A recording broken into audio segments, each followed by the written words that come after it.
Hello and welcome to the Bath Studio School. I'm Franziska and this is Gabriel. Today we are interviewing Sam Campling, Liberal Democrat, who is running for local election this year as part of our local election interview special.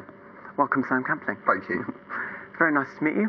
So what inspired you to go into politics? Because I want to change the world. If you go into politics, you see injustices in the world, and you find a political party or not, and you see that's a vehicle of change, and you want to go and change the world. And I saw the Liberal Democrats and liberalism as my sort of vehicle to go forward and change the world and change our community. That's very interesting. So it sounds like you find politics very empowering then. Massively, yes, massively.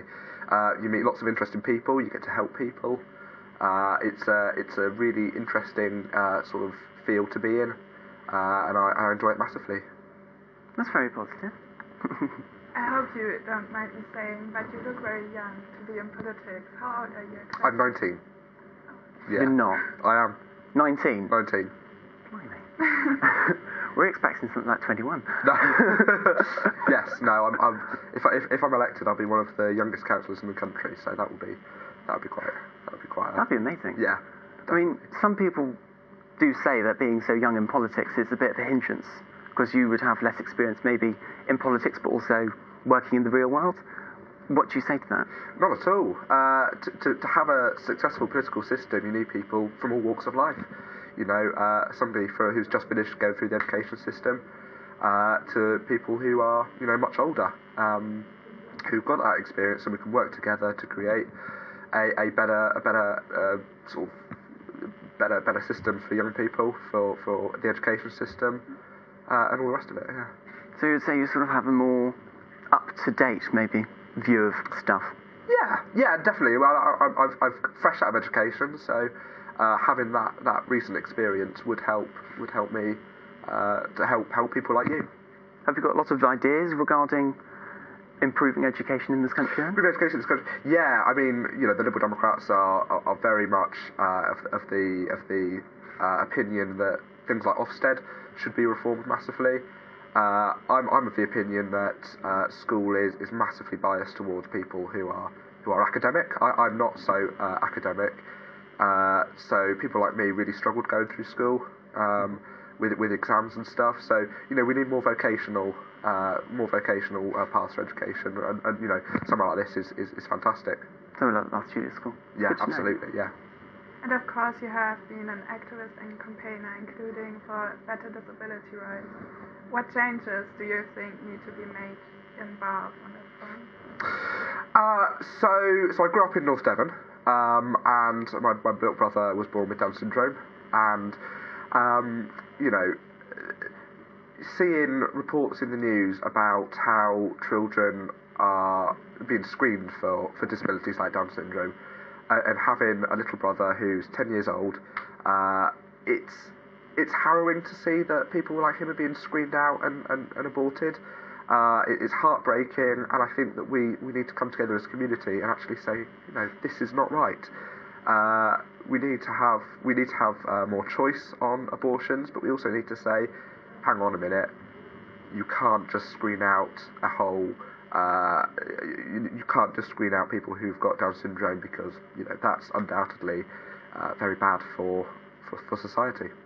And maybe for genetics as well. For genetics, absolutely. Closing the gene pool is not a good idea. No, absolutely, yeah. It's very intriguing. So this is probably the most random thing to latch on from that, but you're from North Devon, but you're running for council in Bath. How did that happen?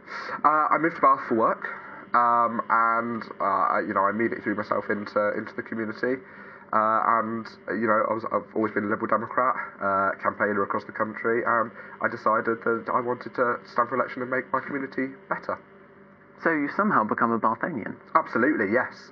Yes, no, I love Bath. I've fallen in love with the place, and I couldn't imagine living anywhere else now. That's lovely to hear. So, now we get to the dark and tricky questions.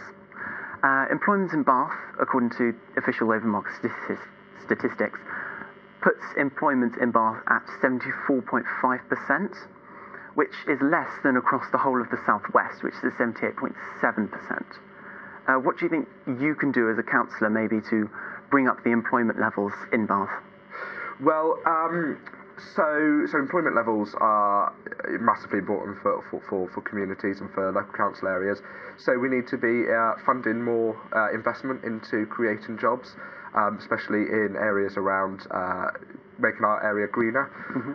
So Bath is terrible for air pollution, poor air quality. So creating jobs by investing money into trying to fix the poor air quality.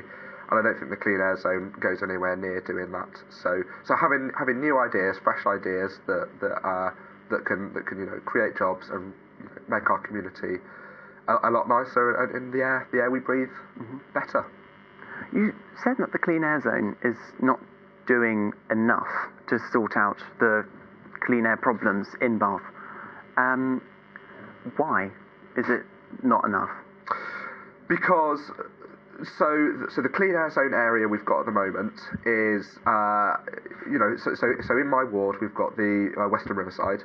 So anybody who lives in the Western Riverside is just out of the clean air zone area, but you can't actually get out of the Western Riverside unless you go into the clean air, the charging zone. So even if you just sort of go round the corner and then down the Lower Bristol Road, you're still then charged, which, the price that cars are charged on the clean air zone is just appalling, really. And the price is the same for everybody, no matter what. If you're a tourist or a student or a long-term resident. And I think that actually, we have to have some kind of look at this and say, some reduction in price for long-term residents, and actually have a look at making it the whole city. If we're really interested in making our city greener and the air we breathe nicer, then we need to look at expanding the clean air zone but reducing the prices. So that people, if they want to drive their cars in the city or the city centre, then they need to, we need to have a look at that. We need to create behavioural change to stop people getting in their cars, but actually, pricing people out who can't afford the upgrade of the engine. I don't think that's right. Fair enough. So, just returning to business and employment quickly. Bath High Street is quite fragile at the moment. I think we now have 47 empty shops in Bath. Partly because of the rise of online shopping and stuff like that, but also in some cases, such as in the case of Rolfie's Antique Shop, shops have had to close because council rent rates have gone up far too high in recent years. Not in step with inflation, they've just gone up too high. So this isn't helpful, A, to increase tourism or to increase employment levels. So what are your thoughts on all of this? Living in somewhere like Bath and working in places like Bath, it's a very expensive area, and I don't think there are any easy answers to sorting out the rent, the higher rent in places like Bath, especially in the city centre. I think the council could be doing more, but what more they could be doing, I'm not sure off the top of my head. But certainly, certainly we need more money to, we need more money to do things that help people in Bath. But actually, do we really want to be? Could we be putting more money into education? I don't know. There really are no easy answers on that. It's going to be fun when you get voted in and then you suddenly got all of these things and you're like, oh, I've got a lot of stuff to learn. Yes. Oh, absolutely, yes. No, that's definitely true. Look forward to the challenge. I definitely would. Yes. Okay, now we change the subject. You have openly talked about your experience with anxiety. Would you put into place any plans for improving the provision of mental illnesses in Bath? Absolutely, yeah. So yeah, I suffered with mental health problems over the course of the last few years, and for young people who are suffering mental health problems, there is no sort of provision for improving. You're sort of given tablets and say, here's the tablets and here's CBT, cognitive behavioural therapy, and for some people that's simply not enough. For me, I moved away from home and I've come to Bath, and I'm feeling a lot better in myself now. But there's always going to be that problem. That sort of young people who suffer mental health problems. There's always going to be that fear of it coming back during their life at some point. And of course, we need to put more money into it. We need to treat mental health as the same as physical health, because fundamentally they are the same. They can be as life-threatening as each other. And we need to, stop the stigma around mental health. Yeah. We need to talk about it. We need to say, yes, I've had problems with it, just as people have got problems with their physical health. Yeah. And that stigma, I think, is very dangerous for changing the problem. Yeah. And the lack of funding. But is it all about raising the amount of money going into mental health services, or is it also about boosting the quality of the services that are being provided? So maybe improving the counsellors' training to encompass not just pill taking, but also more maybe not homeopathic, but sort of treatments that are more one-on-one therapies, like psychoanalysis. Yeah, definitely. People are different, so different treatments will work for different people. So we certainly need to. A lot of people have undiagnosed mental health issues, so we need to sort of work up a new attitude towards mental illness and say to people, you're clearly not well. You need to go to the doctors and sort this out. And then the problem is, when you get to the doctors at the moment, there is that inequality that there could be so much that could change. So, changing the stigma, changing the attitudes, getting more people diagnosed, and working from there. But as I say, there's no one person the same, so I don't think one sort of line of treatment will work for everyone. Okay. With 50% of lifetime diagnosed cases of mental illnesses start by the age of 14, what are you going to do to support the services which help with the mental illnesses? Well, obviously they need more money. Yeah. So the Liberal Democrats at the last general election campaign said that we put a penny on the pound on income tax to fund social care. So I think we need to look at that and do something similar for mental illness, because that simply doesn't have the right money. Whether that's done locally on council tax, or whether that's done nationally, or whether at the next general election we do that then.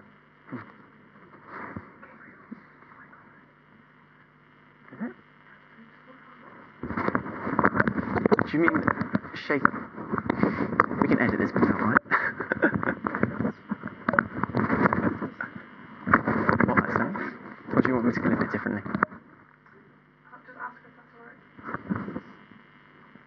Yeah, stop moving it. But rustling, like your shirt rustling. I didn't realise. Keep your arms still. Okay. Is that alright? It's working now? Okay, you can stop when you're ready. Restart, sorry. Talk about teething troubles. And what is your view on the fact that half of the 11,482 children needing treatment waited more than 18 weeks following their initial assessment? Oh, it's horrendous. It's horrendous. So what I mean about changing the stigma as well is making people more people who don't quite understand mental illness to recognise it, especially in young people and in themselves as well.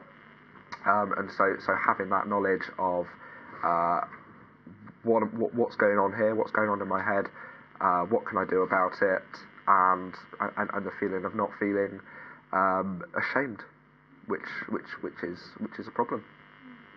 But sometimes if you're maybe self-diagnosing a bit, it's hard to be completely subjective with it.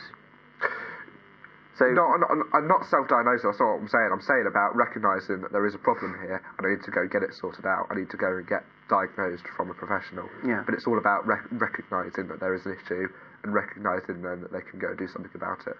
even if you're not completely sure what it is. Even if you're not completely sure, yeah. It's very positive. Now, mental health levels are apparently rising. This might be in part because of the weird political climate we're in right now, because we can agree it's very weird. Very weird. Very weird. But also, climate change might be a big factor because we're like the last generation to fix it, or the first generation to live with the consequences, one or the other. So you may have heard of Greta Thunberg, the 16-year-old Swedish girl who has inspired students around the world to strike from school every Friday until their governments action radical policies against climate change. Do you see this as a very good way for the students to protest, or are there different ways that they could do it? Absolutely. No, we are the last generation to be able to fix climate change, as you said, and the government are taking nowhere near enough radical steps to do that. So it's down to action from young people. It's down to action from people across the country to say, this is our planet. We've got one planet. We need to start looking after it. And climate change is appalling. I mean, look, it's February, and I was wearing shorts yesterday. It was just, it's it was snowing a few weeks ago. If that's not clear evidence that the climate is changing and that something needs to happen, then I don't know what is. So yes, Greta is an absolute hero. Extinction Rebellion are fantastic, and I support all the work they're doing. What do you think we can also do, and not only protest, other things we can do? I mean, it's the little things, isn't it? It's making sure that we recycle, we separate all our plastics from our cardboards and what goes to landfill or what's shipped away. But it's also changing our behaviours around cars. So it's using our cars less, and it's walking and cycling where we can. It's not littering. It's making sure that we care about our community to make sure that litter isn't left out across the street. I was doing door knocking yesterday in Oldfield Park, and I was walking on Livingston Road, and there was a split bin bag all across the road. Ooh. So it's seeing that kind of thing and reporting that to the council to get that cleared up. So small steps like that we can make locally makes a huge difference nationally. And if we start that behavioural change about looking after our area and making sure that it's not messy, making sure that we're doing less to pollute the air, then I think that we can. That's stuff we can do in the short term, which will benefit us in the long term. But what about raising the profile of our protesting? If we're going to protest, is there anything we can do that will achieve an even stronger effect? I mean, it reminds me of the Brexit marches. It's the numbers of people that go. It shows a real attitude towards the issue, that lots of people agree with it. So making sure that lots of people go on Extinction Rebellion marches and are speaking out regularly about what Greta's doing. Yeah. So it's really about communication to the wider public and to the government. I was really hoping you were going to say something really random, like chuck eggs at the government or something. But no, that would be very stupid. That would. Yes. No. Don't chuck eggs at the government. But yes, no. Do protest. Do make your voice heard. Yeah. Thank you very much. Okay, now we come to the Brexit question. Here we go. What are your views of Brexit? Oh, it's a shambles. People were told a lie in 2016. It was all over the red bus, an extra £350 million for the NHS. Where is this extra £350 million for the NHS? We're now in this bizarre scenario where we're supposed to have a third meaningful vote this week, and it's been put back now to 17 days before we're due to leave on the 29th of March. If I may interrupt you quickly, what is a meaningful vote? Meaningful vote is so it's Parliament votes on the deal, on the final deal, about the deal that we will then leave to leave the EU with, and we can take that deal to the European Union. And actually, we've not really had any meaningful votes. This is the third meaningful vote, but they've not had any meaning because we keep having another one when Theresa May loses. So it's this bizarre scenario where Theresa May can't get her deal through Parliament, and she keeps changing it to the point now where there's splits in the Labour Party, there's splits in the Tory Party, and we've got this group coming together, the independent group, that are working hard to fight for a people's vote and fight for a whole range of other things where the Labour and Tory Party are failing on. How do you think will Brexit affect Bath, and what would you do as a councillor to prepare Bath for Brexit? To prepare Bath for Brexit. So chances are before the election on May the 3rd, we may well have left, or we may have an extension to Article 50. But it's all about making sure that our community is prepared for the loss of going over to Europe, being able to trade freely with our European partners. Restaurants, Indian restaurants is a good example. Spice and stuff getting from Europe, the prices are going to go up massively. So businesses are going to have to start paying a lot more to access European markets, which is a scary thought, because a lot of people are already, as you said earlier about the being priced out of Bath. If prices go up further, then we could see a lot more empty shops, which is it's heartbreaking. Are prices going to go up though, or are they going to slump because of Brexit? No. Well, if you've not got access to I was talking specifically about house prices. House prices. Yeah, no, house prices. I mean, who knows what will happen to the housing market? Who knows? We could get a lot of people leaving. A lot of European people leaving. We could get a few coming. A few from outside Europe coming. I just think there are no easy answers about what will happen post Brexit. And we've got to be prepared, and or even better, we've got to stop this mess. So it seems like a lot of these problems are coming from the other parties. So it may interest you to know, I expect you already know this, that in this election the Baines Council the amount of councillors are being cut from 65 to 59. So do you see this cut in the number of councillors as a great opportunity for power to be taken away from the Conservative Party?